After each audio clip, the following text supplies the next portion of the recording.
This is a Sports Catastrophe production.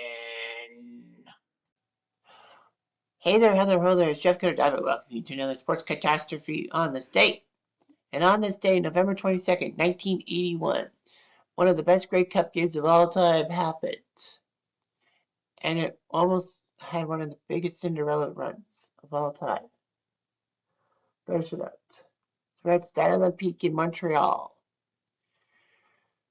For this Grey Cup game, one of the best of all time, as I said, as a massive underdog was trying to ruin the things of the powerful Edmonton Eskimos, who had won 3 straight Grey Cups headed into this game and all that. So the season was big.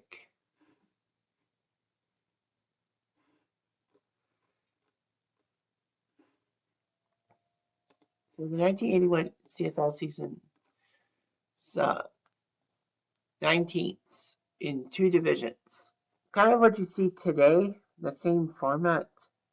5 in the West, 4 in the East. All that.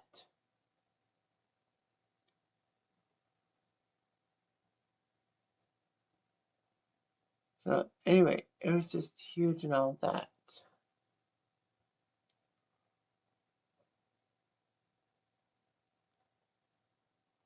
So anyway, the East and the West happened and all that.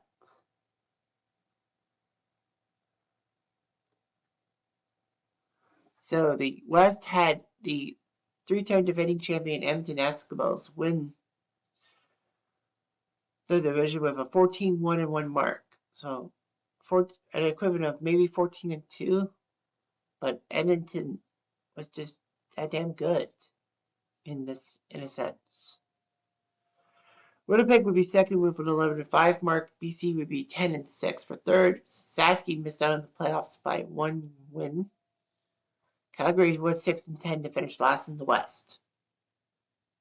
In the East, the Ticats won the division with an 11-4-1 mark, 23 points. Not bad. Ottawa was second at 5-11. Montreal was 3-13 for third, and the Toronto Argonauts were pathetic 2-14 in 1981. Very pathetic.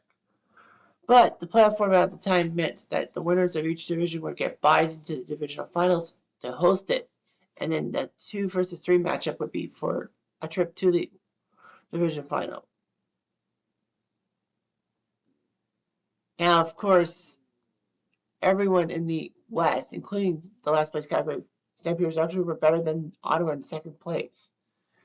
But with no crossover rule, that meant that Ottawa and Montreal could play in the Eastern semifinal, and like Saskatchewan and subsequently Calgary could not cross over. So regardless of that, yeah, the Alouettes had to win the final day of the season against the Argos to make the playoffs in the first place. Ottawa narrowly beat Montreal 20-16, whereas in the West, BC upset Winnipeg by 4 points. Hamilton had a chance to make it a true good Grey Cup and get back for the second straight year.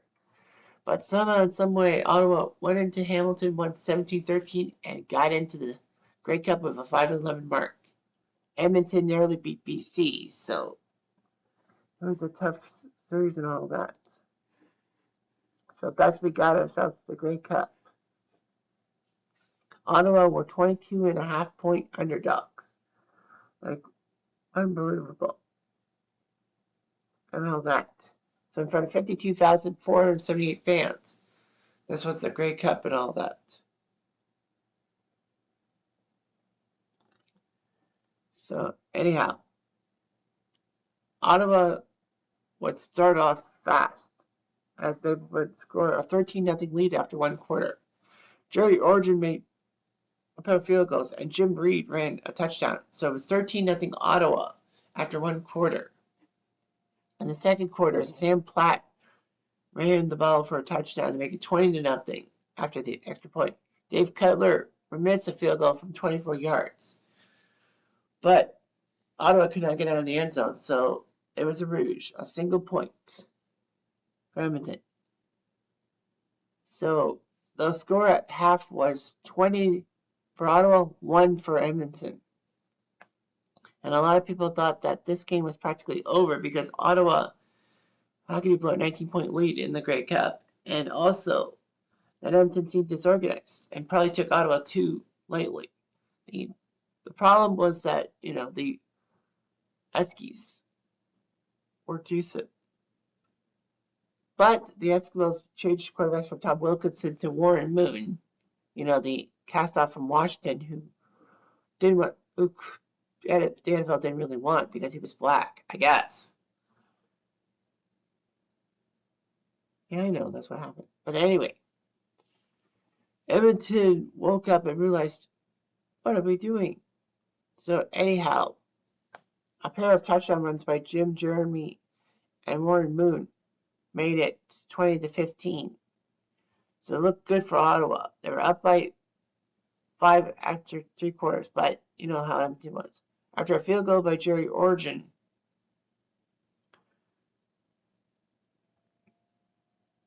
it made it 23-15.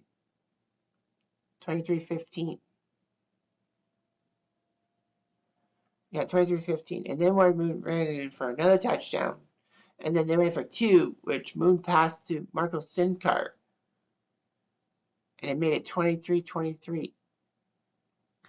Ottawa actually was going down the field for an important drive.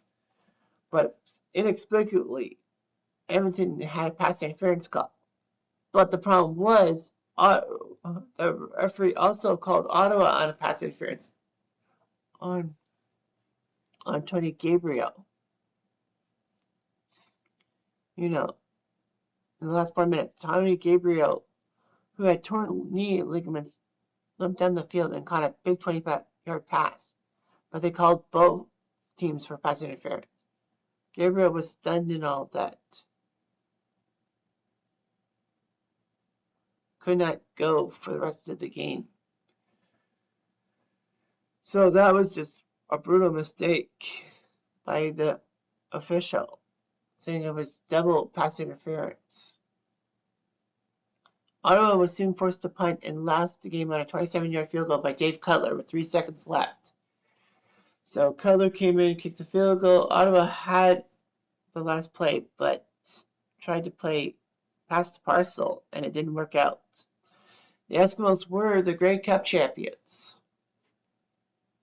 for the 4th consecutive year.